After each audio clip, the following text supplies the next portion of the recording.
5, 4, 3, 2, 1.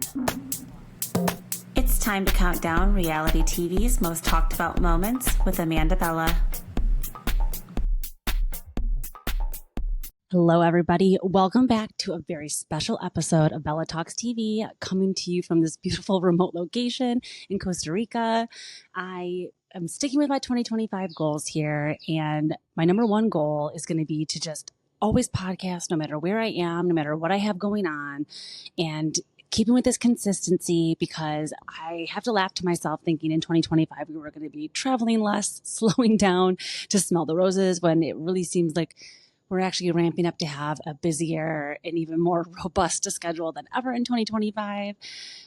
So I can't complain. I'm very happy to be out and about and doing things. I mean, this is such a beautiful place, and it's crazy to think that I can be anywhere in the world and be thinking about Bravo, but that's exactly the type of person that I am and the reason why I started this podcast. So let's get right into it this week. Now, I could not really get my pulse. I couldn't get my finger on the pulse enough for you guys to really understand like what is the most talked about moment. Like right now, I'm kind of jumping in and out of being on Instagram, being on TikTok, seeing some of the clips of the shows that I've been missing, because again, today is Tuesday, January, 15th, or no, it's Wednesday the 15th, and I'm missing some shows. I'm going to be missing some of the shows. I didn't get to see Married to Medicine on Sunday. Get to watch the Real Housewives of New York penultimate episode, which I thought it was the finale this week, which I'm really glad I didn't miss that last night. Because even though everyone's talking so much shit about RHONY, I have been watching, and I will not give up. I will not back down.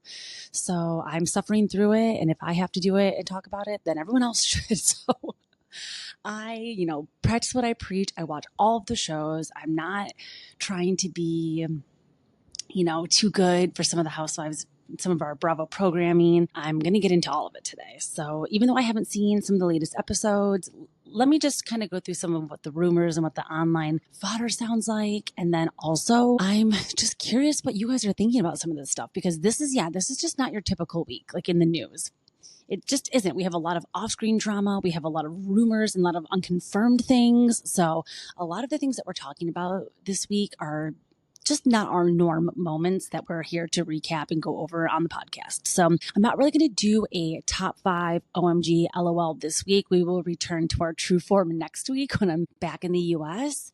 But I do want to just run through some of these hot topics. And how could I not take advantage of just shooting a video here? I'm hoping to be, next week I'm going to be in Las Vegas. Then I'm going to be gearing up to go on my first cruise ever to St. Martin, St. Thomas, the Dominican Republic, some places I've never been. So I'm really excited to go on that cruise. And then I have things planned in Michigan over the summer when going back to see my family. And it's just really never going to end. So I hope you guys are here along with this ride. You never know where you're going to see me. It's kind of like where's Waldo? It's like, where's Amanda Bella? Like, where am I going to be every time I record this episode? You just never know where I'm going to be. Thanks for being on the journey with me. Let's get right into my notes this week. So, like I said, I'm going to just go down my list of stuff that I feel like we haven't got a chance to talk about yet on here. I had planned on doing my regular scheduled episode last week, and it just got away from me. To be completely honest, like when I take my dog to the dog sitter, like when I take Candy and drop her off, I had planned on like taking her, dropping her off,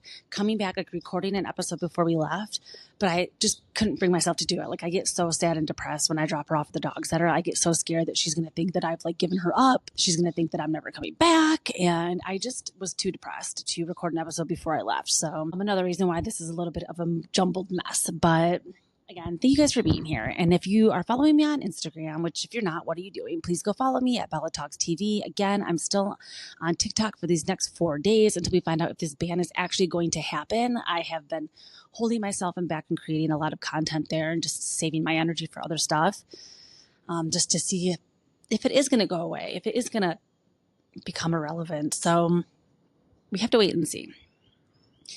But we have that going on. And yeah, there's just like a lot of different factors going into what we are talking about this year. Like it is only the 15th of January. And doesn't it feel like every year for the last few years, at least since 2020, we've been like, oh my God, how much more can we take? Like the first 2 weeks of January are crazy. I don't know what it is, but it just feels like when things are feeling a little tumultuous. I mean, we're going to talk about the fires. We're going to talk about some of the other drama going on. But I'm hoping that you guys are using this as an escape. I mean, I'm not sure how many listeners I do have. If you are in the LA area and you are a listener, please send me a message. I would like to somehow find a way to connect with people that are actually living there to see what I can do to help. I feel like when I'm posting things online, it just like goes out into the abyss. And I don't even know how many people that follow me are actually like able to use the information for the LA fires. And I want to be able to really make it count where I'm going to be giving my energy and my money, to be completely honest. So I really would like to connect directly with people that have been affected instead of giving them to these larger corporations, these larger relief funds. I just don't trust them. I never will. I know it makes me sound like a bad person. Like when we go to the Walgreens and it asks you to round up, it's like, I'm like, why am I doing this? Like, why am I mean, I always do, because first of all, who like wants to get change back anyway? Always round up my change. But it's like, I just feel like something's like fishy with some of that. And it kind of reminds me a lot of the LA relief, because it's like, why am I donating to this when our tax dollars? It's like, I cannot get into this, but you guys can tell where I'm going with this. So I just want to make sure that my reliefs are going to the right area. And I would love to find a way to help anybody who has been directly affected. So again, please send me information or GoFundMes of people that you like actually know, because I'm just really scared of being taken as a fool. I don't like to get swept up in these things and being taken advantage of. So, all right, so let's get into it this week, you guys. Like I said, I'm going to just be kind of running down some hot topics and giving some flash opinions, because I don't have all of the information on a lot of these topics. And I don't, I'm kind of dipping in here in between being at the pool, being at the beach. Like, I just kind of want to touch base with you guys and like discuss what's going on, but I can't pretend to have all the information like I typically do. So let's get into it. Again, this is weird not doing like my top 5 countdown, but reality roundup style. So let's first talk about the Traitors. I have not got to talk to you guys about the season premiere of the Traitors. Now, I'm really, really proud of my husband, because he's never really been into reality TV or anything, but he promised he would watch the Traitors with me, and he was so obsessed with it. Like, when I tell you he was like clockwork oranging, like peeling his eyes open at night to like stay open to be able to watch it with me. Like, I'm really proud of him. I think it's great that we're like, I'm trying to get him into some of the stuff that he likes, and like I go and I golf and I do the stuff that he likes, and we're trying in 2025 to support each other's hobbies and habits, even if it's reality TV. The fact that he says that he loves it, and unfortunately, he's a huge Sandoval fan. He thinks Tom is like so funny, and he thinks everything he says is hilarious. I'm just like, okay, we don't have the time to like go back and educate you about all of this.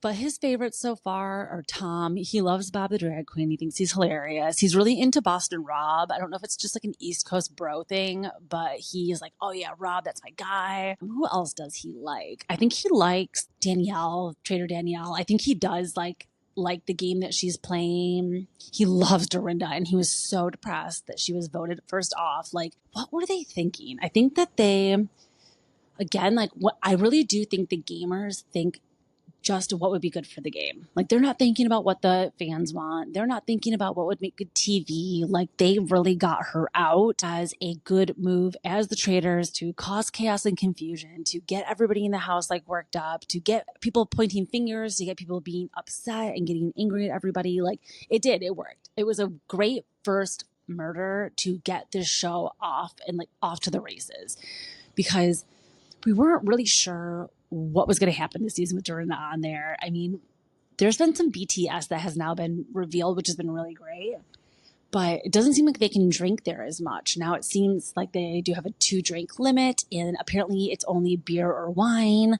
So, seeing Dorinda on here in her like soberness only for one day, we didn't really get to see her have a ton of her like crazy drunken outbursts, but I'm not sure we would have got to see a lot of them anyway, is what I'm saying, because it seems like, who knows, because she already was able to pop off of that first episode without it. So I'm just not sure what we would have missed with Dorinda, but I think we all can collectively say like we were really bummed to see her be the first one get out.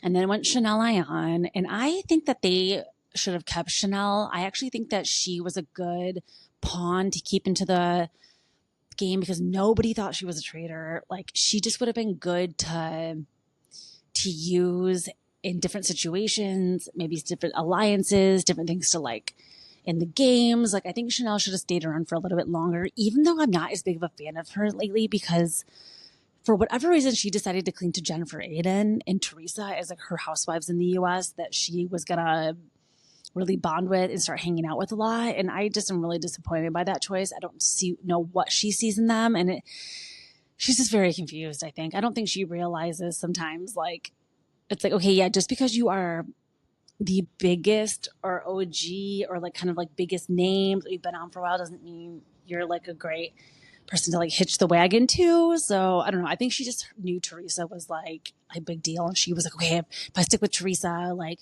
she'll get me in with all of the US housewives. I'm not sure like what her strategy was with that, but I don't think I can agree with any of that. So I was pretty sad to see Chanel go. Then there is the banishment where they decide to get rid of Tony and Wells. Two big misfires, getting rid of two big faithfuls that would have helped the faithfuls get to the end. I mean, so far they're eating out of the palms of the traitors. It's crazy, but I think that that's going to be very short-lived. Like I think we start to see in the next couple episodes, like Danielle and Bob are both being so over the top.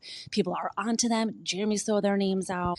You know, people are starting to throw the names out. And we left off last episode with the Murder in Plain Sight challenge where they had to meet up in the wine cellar, have a secret meeting, and then choose three of the people to shortlist for murder. So they're going to put three people in the coffins, and then they're going to have to decide like who they want to put their nail into the coffin with. I mean, I'm not sure what exactly is going to happen because Gabby, I mean, you always have to kind of pay attention. Like this is like one of the oldest reality TV tricks, right? Like who's getting airtime, who's speaking a lot, who is like, even with the Bachelor, Bachelorette franchises and stuff, like there's always a couple of those girls or guys that first night that like, you don't know their name. They never really had any camera time. Like, and that's because they go home the first night. So the producers like don't even bother making you like learn about them. Kind of the same vibe goes on with this stuff. Like you have to keep an eye for the people that aren't speaking at all. Like we haven't heard Brittany Edie say very much. We didn't hear Chanel say very much. We really didn't see much from Wells before he was gone. Like it's kind of this idea that those people they're not focusing on that much maybe just don't go as far in the competition. And as we move through these banishments and murders, of course, the group is going to start to dwindle. But I think that there's going to be certain people that just were on it and had a good idea and knew what to kind of look for in the game. And then there are people that are just throwing spaghetti at the wall, seeing what's going to stick, kind of like Sandoval. I mean, it was so obvious, right, that Sandoval was only putting Chrishell's name out there just to get her out so that she couldn't like get the rest of the house to hate him over the Ariana stuff. Like sometimes the things are just like so obvious, but he is so stupid and he didn't realize. Now, do you guys remember that when he was there and he was filming, there was all that Billie Lee drama that she was going on podcasts, like exposing Victoria and Tom for being like vampires, staying up all night, partying. I mean, I 100% do believe that Tom is in some kind of withdrawal there. If he was using and being up and partying basically all night, every night with his girlfriend and then leaving to go cold turkey play this, I mean, he looks like shit. He looks puffy. He looks miserable. He looks like he has a headache. He looks dehydrated. He looks like he's really withered over there. And the only thing I can think of is that all that stuff that Billie Lee was saying was true. Now, he apparently didn't know about this going on there, but for some reason, I just don't believe that because Dylan Efron did confirm that they're allowed to have like a 10-minute phone call back home every day. And in the 10-minute phone call, you're allowed to, it's supervised, but you're allowed to discuss anything that isn't the gameplay. So when he was calling home, there's no way that he wasn't finding out that this stuff was going on. The very first episode of Traitors took 4 days to film. So that means for 4 days, the first 4 days that he was there, he was probably getting phone calls, figuring out that what was going on. Because remember, Billie Lee basically started going on this rant as soon as his plane took off from LAX to go to Scotland. So there's no freaking way in those first 4 days, 5 days of filming that he didn't know all that drama was going on back at home. He's also going through withdrawal. He was down bad. This was not a good situation for him. which it's a little windy out here, and I'm really hoping the audio is going to be okay on this. We're going to have to see afterwards. So hopefully it just looks good, even if it doesn't sound good on the mic.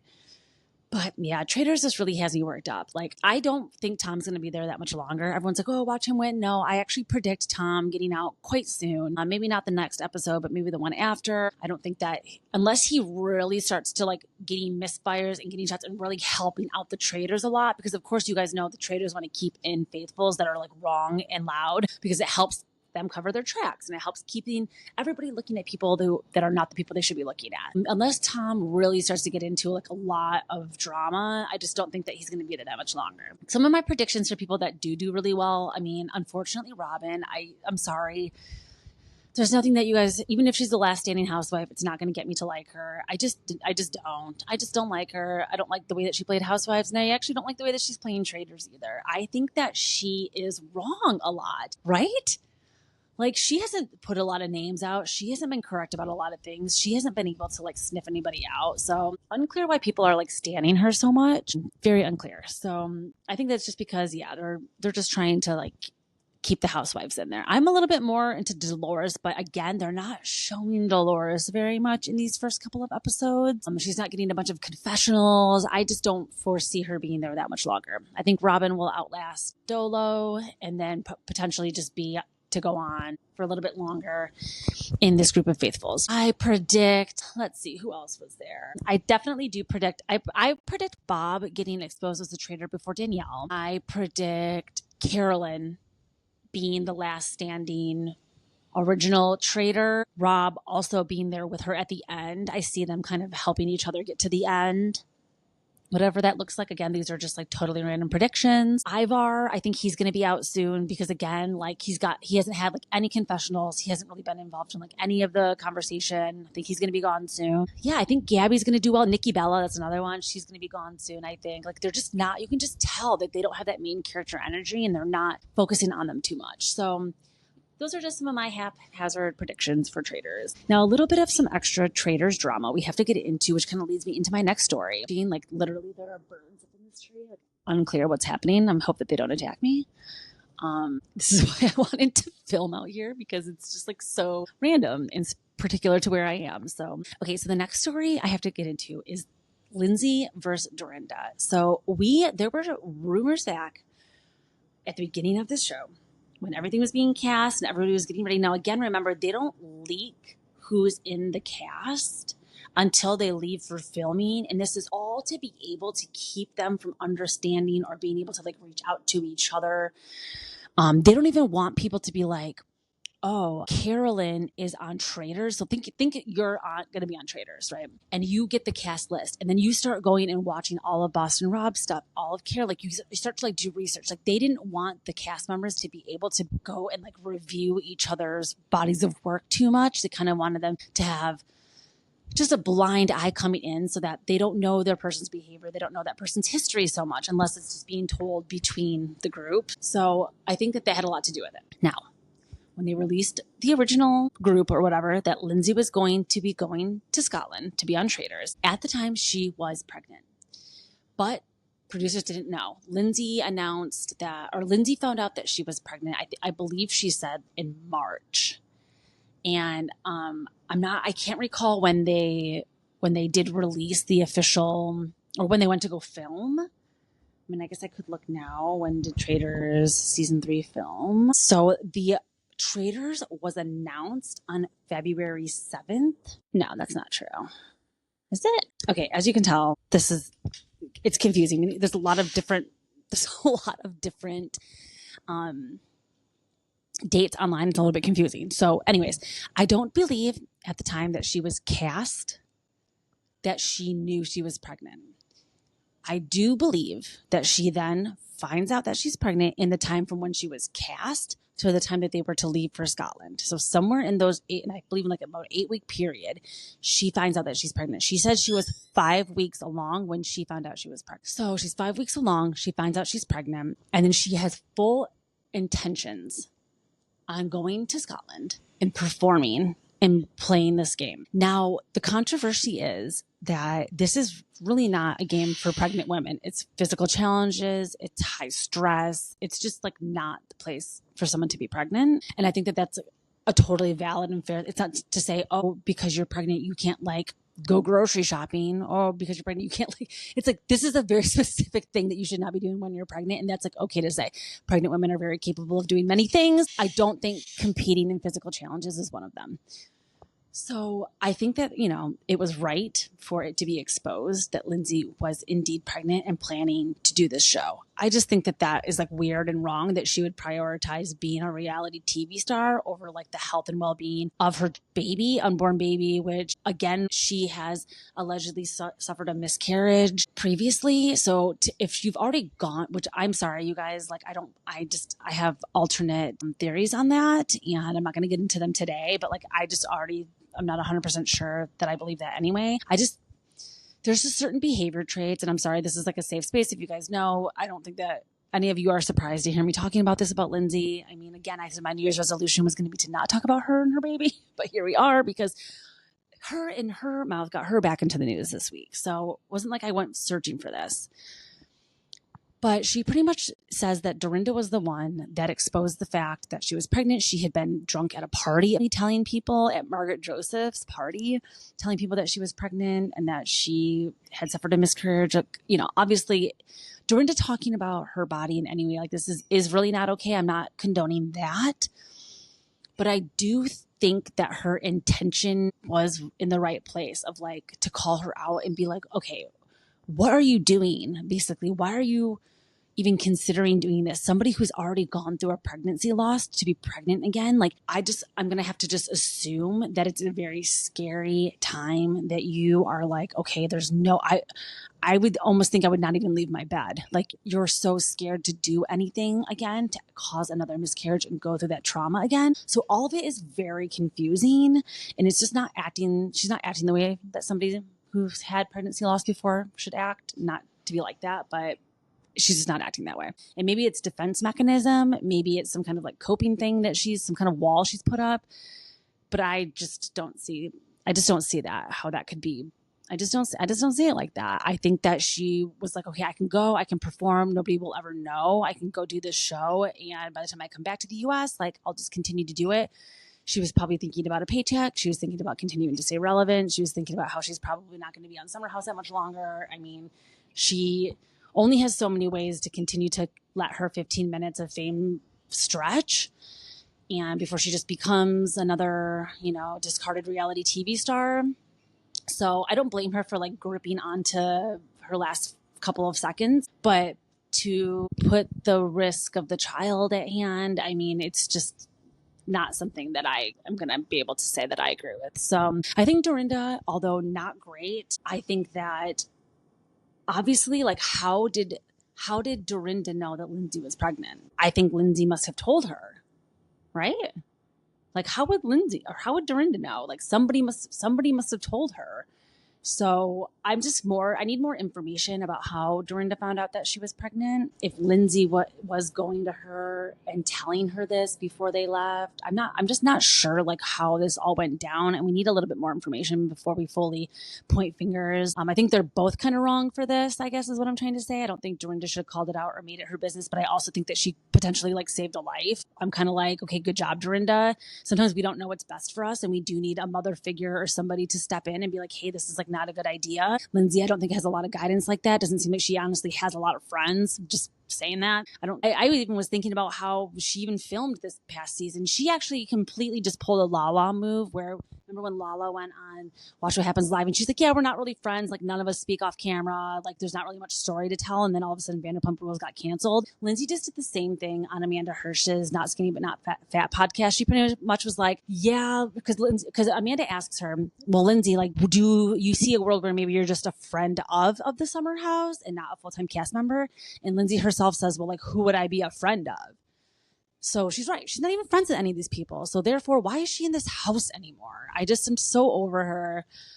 Oh, I thought in 2025 I was going to be getting less of her, and it just seems like it's going to be the torture that keeps torturing. So just had to bring up that story briefly because I'm not really sure like what else is going to come out about it. This just broke like this morning, last night, some things started getting posted after she was on the podcast revealing the story. Dorinda has replied and said that these rumors are 100% false and she had nothing to do with this. So I'm going to just need more information. What do you guys think? I mean, I know that I have very strong opinions about what people are willing to do to be reality TV stars, exposing their families, exposing their children, using their own traumas. I mean, this is a really dark part of reality TV and like what people are willing to do to be famous. So I just feel like some of these stories, like some of these things are things that she should just keep to herself. And so we don't have to know everything, and not everything's going to make you like look better, and not everything's going to like, some things just make things more confusing.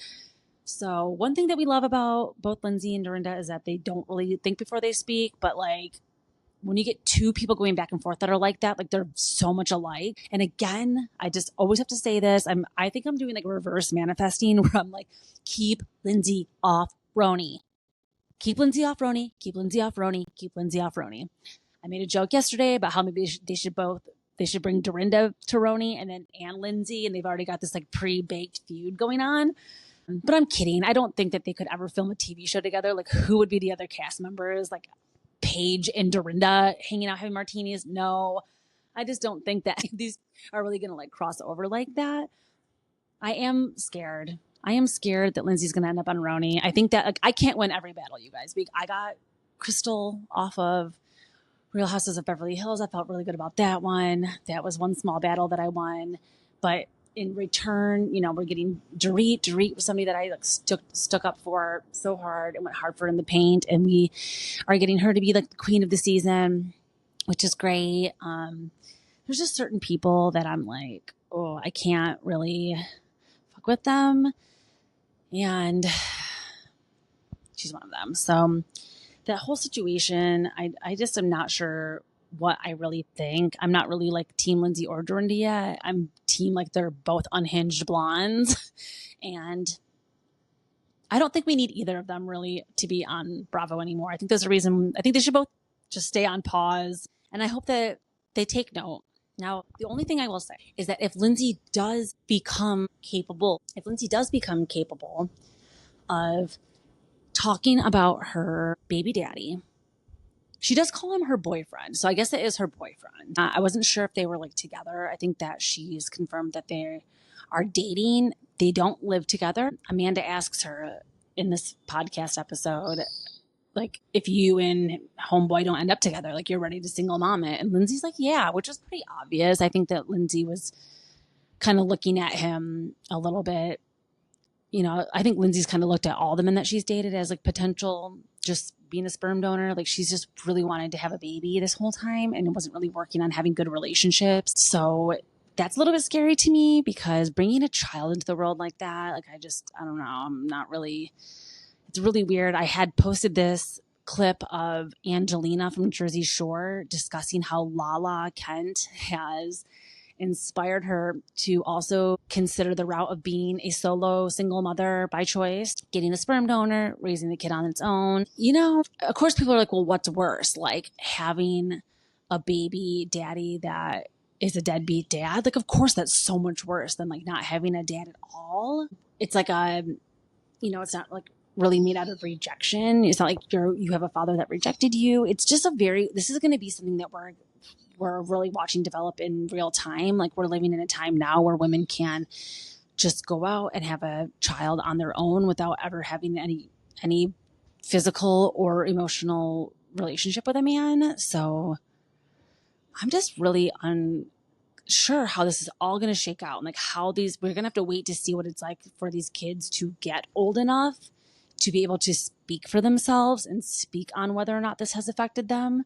They're going to be the only ones that are really going to be able to say, yeah, I wish I would have had a dad, either that or the opposite situation of like, yeah, no, I'm totally fine with never knowing. And my mom is everything to me. I imagine it will be somewhere in between and not every situation is going to be the same. But we now have Gigi from Shaws of Sunset that has done this. We have Lala, we have Angelina talking about it. I mean, women are really considering this. And I shared some of my personal opinion that I actually find that to be very sad. That's just my opinion. I don't find that to be inspiring. I don't find that to be like, I just think that that's really sad. I think that for people to think that they're so fed up or they're so incapable of being able to have a relationship with somebody enough to be able to co-parent or get married and have a child as a married couple. Like, it's just like to me, it kind of is like, damn, you really gave up. Like, you totally just aren't willing to do what I would think the work would be to be able to have a good relationship. That way you have a partner in life that supports you and is your like person. You know, you're like, Lala's mom's not going to be alive forever. Like, her brother, I'm sure he'll eventually get married and like have his own family. Like, don't some of these people like want to have a family and instead of just having kids? Like, there's a big difference. It's like a big unit. So I don't know. I grew up in a family that my parents are still together. I'm very lucky. You know, I don't come from money, but I did come up from a family that my parents were still together. And that to me was like, I would have much rather been poor with a loving example and a loving, healthy example of love and marriage than grow up rich and not have that example. So, you know, can't have everything in life, but that's just my opinion, and I just kind of had to get that out there. So, okay, anyways, let's move on from all of the Lindsay drama. Let's pop over and talk about our Paige. So, as we know, Craig and Paige have broken up, and I posted it's a pro move to move on before you guys are even broken up. It's so clear to me that Paige for months and months has been feeling like she's been over Craig, and now that they're starting to do the internet sleuthing, we're finding out that Paige has pretty much had a man in her life for the last few months, even if just friends, even if just by knowing of the internet, even if just sending funny memes to each other. She's been in communication with somebody. And this person also broke off his engagement 3 months ago around the same time. So this is just things are just aligning too much for it, like, not to make sense here. I do think there's some potential overlap, maybe not physically, but emotionally. And it seems like Paige is really into this guy named Joe D'Amelio, who is the VP of Clutch Sports, which is a sports marketing. And, you know, I have some thoughts about this. One, Paige really is proud of being Italian and having this Italian, you know, she wants to be like an Italian influencer. Like, she's always talking about being Italian. She's very proud of being Italian. So for her to leave Craig and end up dating a guy named Joe D'Amelio, like a hardcore Italian person, can't say I'm surprised. I feel like this is probably a better fit for her than some guy who's from Delaware / South Charleston or whatever, South Carolina. So I think that already this is probably a better pairing for her based on some of these preliminary things that we're discovering about this Joe D'Amelio guy.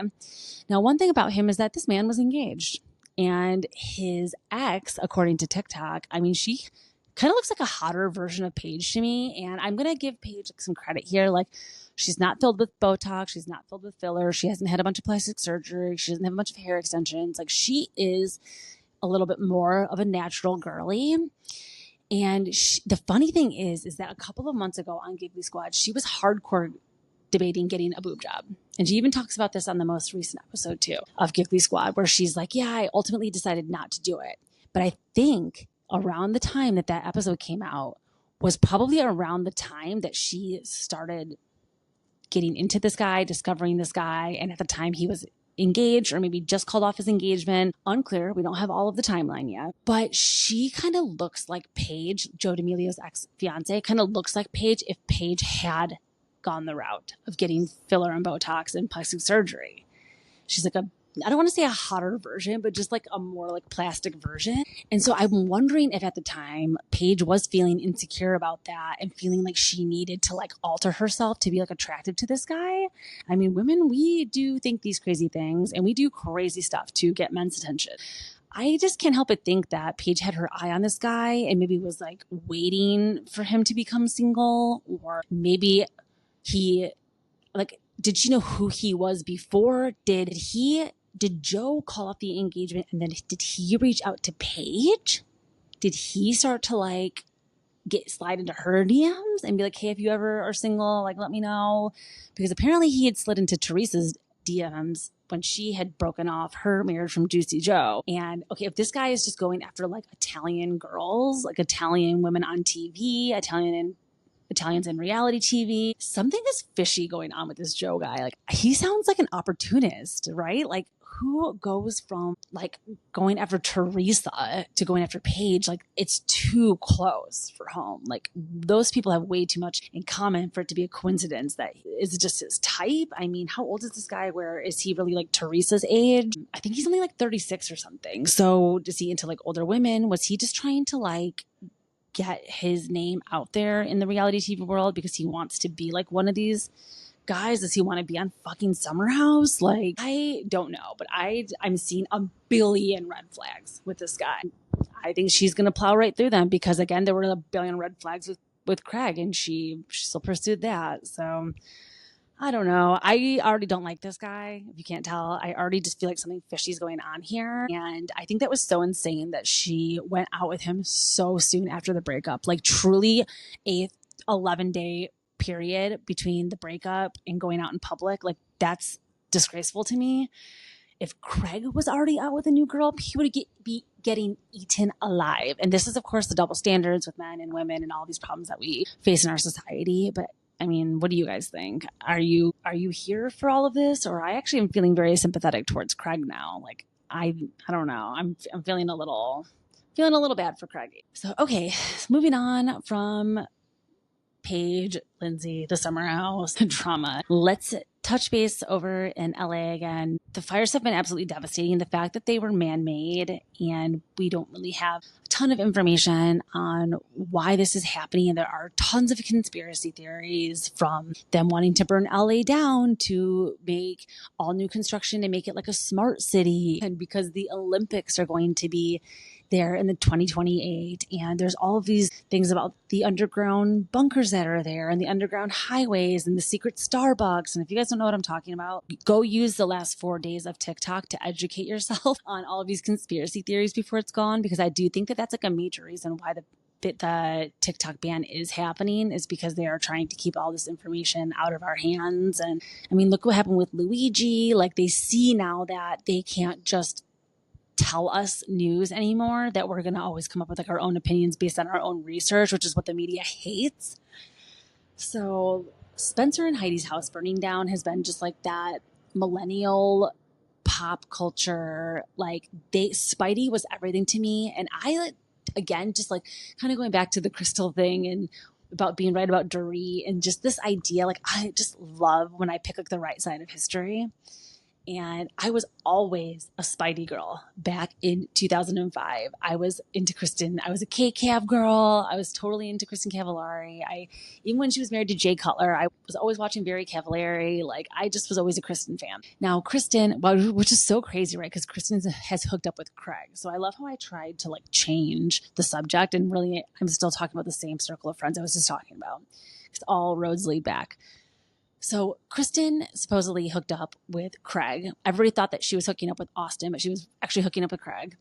Remember when Paige confronted him in the Summer House and was like, if you're still sleeping with Kristen, like, you cannot sleep with me. And he had to basically like break things off with Kristen. So Spencer and Heidi's house burns down. Nobody sees this coming. I see it's coming. Everyone's like, oh, I didn't have following Spencer Pratt on TikTok on my bingo card. I did. I've been following him. He was like one of the first people on TikTok I did follow. I've just always loved his content with the hummingbirds and the crystals and kind of who he became. I actually really loved when they did that Hills reboot too. It was only 1 or 2 seasons, but they brought Brody back. They had Spencer and Heidi back. Like, I loved when they did that. I was just never a Lauren Conrad fan.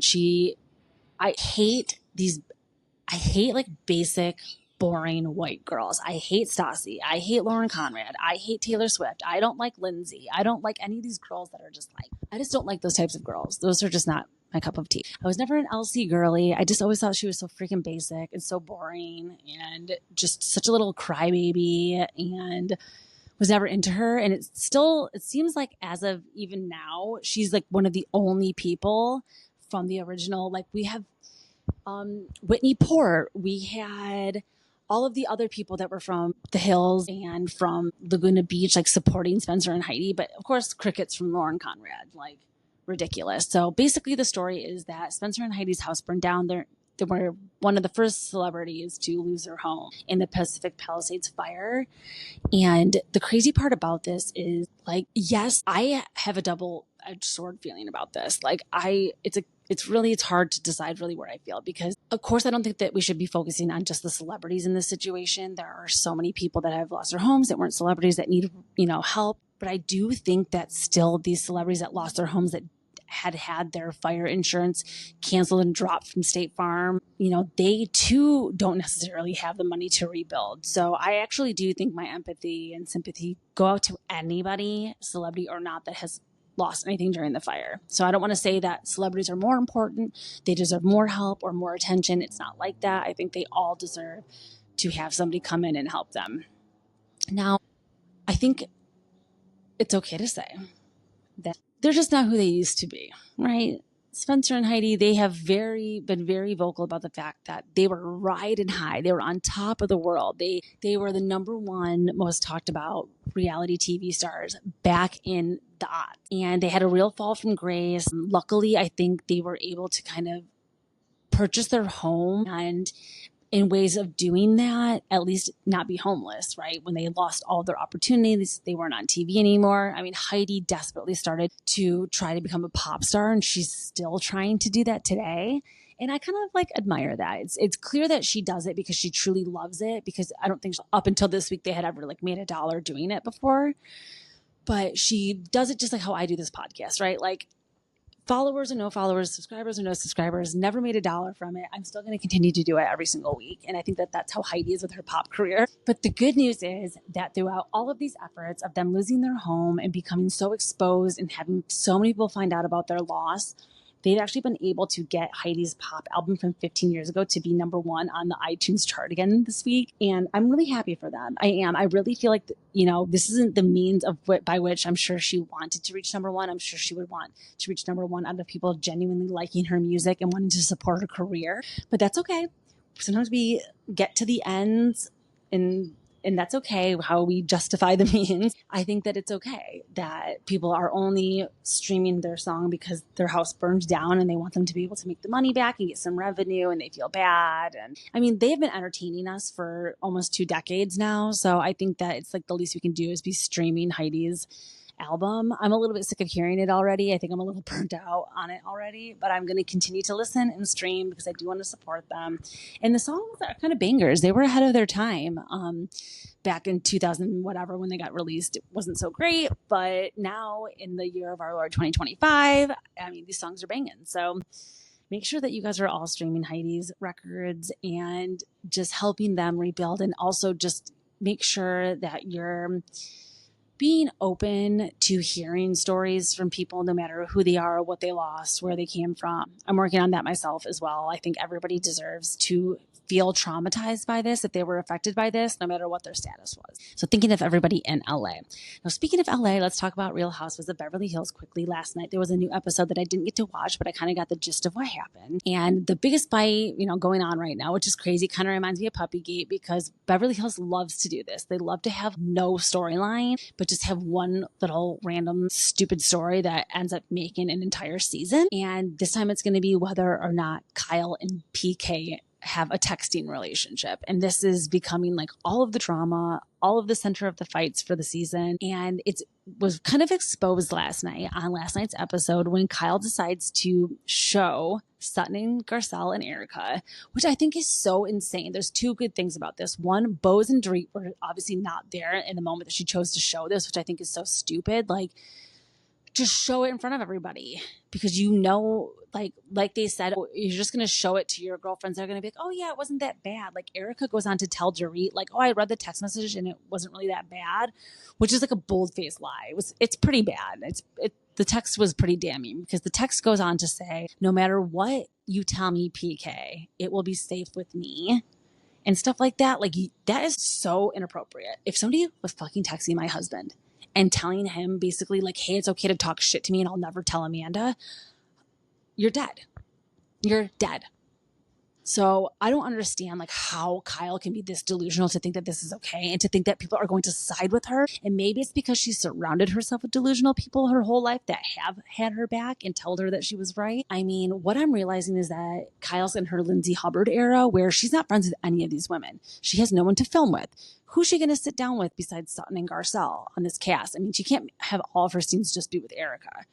So it is just very, very frustrating to watch her like playing her cards this season and her still being so, I mean, there's no other word than delusional to think that this was going to work. Like bringing in this storyline, bringing in these rumors of Dorit and Mo, like it's ridiculous. All of it is like very clear. What is making me more mad is that she had such little trust in Mo. Like, you're putting this all on Dorit also, by the way. You're not talking about the fact that your man, if there was something inappropriate going on, you're more mad at Dorit than you are at your own husband.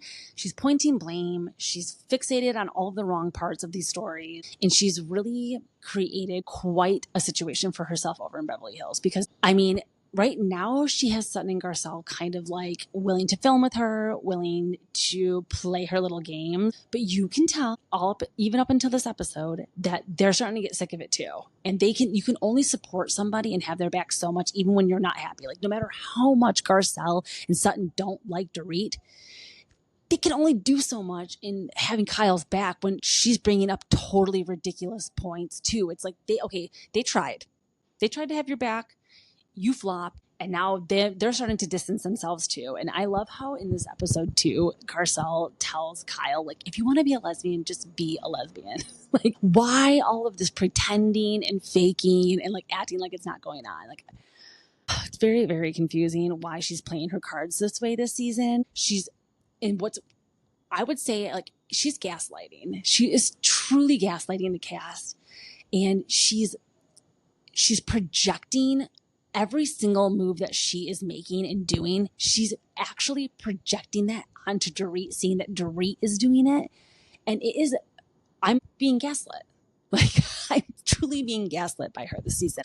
I'm shaking the TV. It's getting me so heated, reminding me of like last season of Summer House when watching Lindsay expose Carl for using or whatever and all this stuff, and then saying that she didn't do it. And then it's like, but you don't realize that there's cameras that are said, and then doubling down when they show her the footage and then saying, oh no, I never said that. It's like the same idea of like just denying things, and just, if you just stick to your story long enough, it's like people will believe you. But I think we're just waking up to all this, and we're just seeing that this cannot continue. So Kyle's a big fat flop this season. I'm loving watching her flounder. I mean, we're only like 6 episodes in, so I'm hoping I get like 10 more episodes of just watching her and just this is all going to lead up to that scene that we see her in the bathrobe with no makeup on. Remember where she like storms out in the trailer and she says she's done?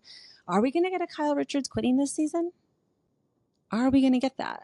Now, there were rumors that Kyle and Mo were both seen with their wedding rings back on in Aspen over the weekend. I mean, was there a rekindling? Has this all been from storyline? Now, I want to go back to a little bit of a conspiracy theory that I have had for a while. And that is that, stick with me, this is going to be a little bit out there. When Erica and Tom, all of this went down, Tom was doing fraudulent things. He was being disbarred.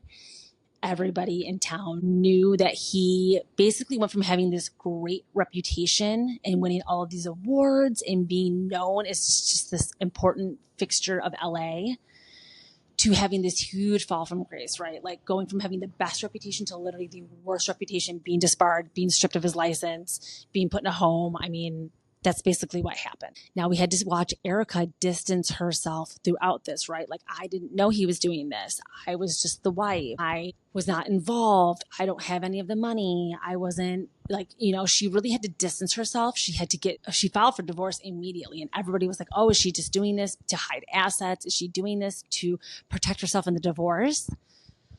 I believe all of that is true. Yes, I do. I do think that if this had never gotten exposed, Erica would have been with Tom till the day that he died. So the only reason they got divorced is because of Tom's profession and his downfall in his career, which then reflected poorly on them as people, blah, blah, blah. Guilty by association, right?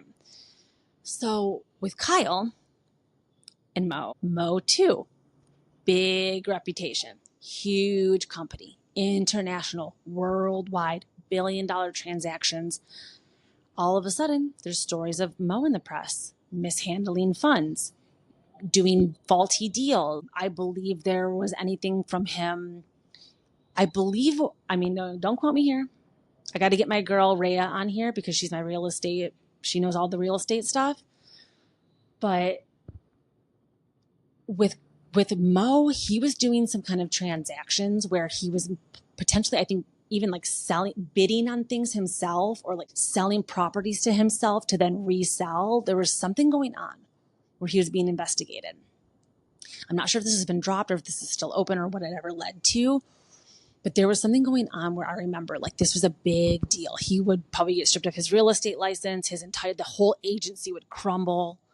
Everything would go down if he did get proved to be guilty and be doing his operations this way. All of this stuff was started going on right at the time that Kyle announced that her and Mo were separating. Now remember, she says in her confessionals from last season, Mo did something that broke her trust. Every single person thinks that Mo was cheating, but I always said, I don't think that's what it was. I believe that Kyle signs the papers just like Teresa Giudice does, right? Sign, sign, sign. My husband gives me something, sign, sign, sign. I don't know what any of it means. I just do what my husband tells me. I believe Kyle signed some papers, allegedly. Again, oh my God, allegedly. I allegedly believe that Kyle signed some papers. Maybe her signatures were found in some things that weren't supposed to be there. Some faulty loans maybe were given out, maybe some fraud. And then that is what caused the mistrust with Mo.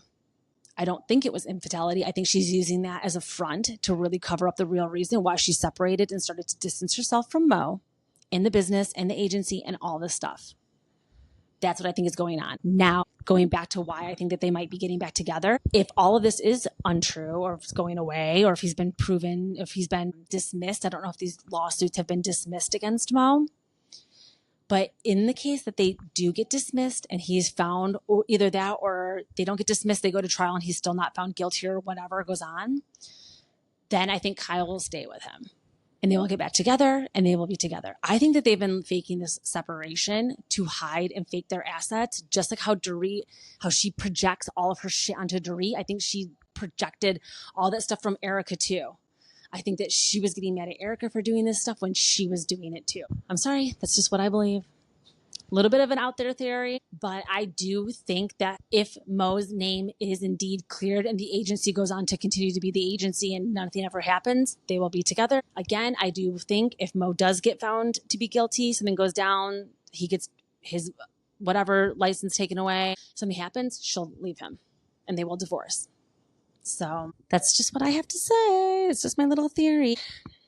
Okay, let's talk about Orange County a little bit. So the entire cast has been re-signed back on except for Alexis. So it means including Katie Janela is coming back. Now, I did not win this one. I lost this battle. I really thought that Katie was not going to be coming back next season. I thought she was not going to be coming back almost by choice because, Jen, I think, is her only ally on the show right now. And I don't really think Jen is like that strong of a character. I think everybody's standing Jen last season. Really bad look, really bad move. I think that Ryan's a bad dude. I think that she's going to end up getting herself involved in some really bad situations. And we are not going to be so happy with Jen. I think that the producers are going to bury her. I think they're going to bury her. They're going to use her as a pawn too, because they know that she's like not smart enough to understand how a lot of the stuff works, and she's not good at keeping things off camera. And I just have a feeling that she thinks she's going to come back and be like, "Whoo, I beat Tamra last season." I don't think that she's even prepared for what's about to go down with her next season. So just had to talk about that. I'm sad Katie's coming back. I was hoping that she would get fired and they would bring some other new people in. Looks like Emily is really going to be going for her this season. Not the biggest fan of Emily all the time either. But I think that she does have a very sloppy delivery, and she can be a little bit like, I don't know. I don't really like the way that she fights or plays Housewives, but I gotta say that I do sometimes agree with her side of history most of the time. So quick little note about Jen Shaw. They've reduced her sentence again. She's going to be out by Thanksgiving 2026. I 100% believe that she will be coming back to Salt Lake City. I think that she'll be coming back, especially with Meredith. Meredith and her seem to be still close, still good friends, still keeping in touch. So I think that that's going to be a really big part of next season, but we don't really know yet. We're going to watch the finale of Salt Lake City. It's going to be on tonight, and I'm not really sure what's going to happen. It looks like at the reunion, Meredith is not so happy with some of the questions that Andy's asking her, especially about what's going on with her and Seth. And Seth, we know recently is part of the Big Lots. He's the VP, and they've closed all the locations. Are they having financial troubles? Are they having problems with their, like Andy asks in the trailer, like, Seth, do you have a side chick in Ohio? And I think that yeah, Meredith is not happy. Andy's going to be coming for her a little bit. So will she quit is my question. Will Meredith quit Salt Lake City, or will they convince her to stay? Will she stay and film? And will she be the bridge for Jen Shah to come back and film? Because I don't know as of now if there's a space for Jen to come back. She's got to have people to film with. So I'm not sure how they're going to be able to cast people for that, and who's going to be willing to film with her when she gets out of prison. So yeah, that's pretty much all of the stories I had to talk about. I was going to kind of talk about Brynn versus Uba a little bit, but I'm going to wait until next week to talk more about New York City after we watch the actual finale episode. I'm not really on either of their sides right now. I think that every single one of the New York City housewives should be fired. And I think they should reboot the reboot. I'm like sick of all of them. Even Raquel I liked, but I don't think that I don't know, would she be like the main apple holder if we let her come back next season and then we rebuild around her? I'm not sure. I understand why Andy was talking, like why this group of girls is the new New York. I see what he's saying. They're from Brooklyn. They're from downtown. They're working. They have their own businesses. They're different than the Upper East Side women were. So I do get what he was saying, but I do think the casting was still off. I think we got to get rid of Brynn. We got to get rid of Uba. I want them both to be gone for next season. Okay, fine, bring back Aaron. But if Aaron, Raquel, I mean, they got to do a lot of recasting. They have their work cut out for them. I imagine a pause will be on its way. So, okay, guys, let me get back to the sunshine. Let me get back down to the beach back there because I had to pop on and do this episode with you. So thank you so much for coming in, tuning in. Again, I do not do this because I have to. I do this because I want to. I don't get paid $1. I'm not on a label. I don't have a Patreon. I am here just for your entertainment and for my own entertainment as well. So please make sure you're leaving me 5 stars. You're leaving great comments. You're allowing other people to find me. And please just make sure, you're out there spreading the great word of the Bellas, and make sure that you're subscribed on my YouTube because I will be giving away a 3-day pass to BravoCon this year. So start telling your friends, all your friends that can't afford to go, they better be following my podcast. All right, Bellas, let you get back to your life. Love you all, and I will talk to you when I get back to the US. Bye.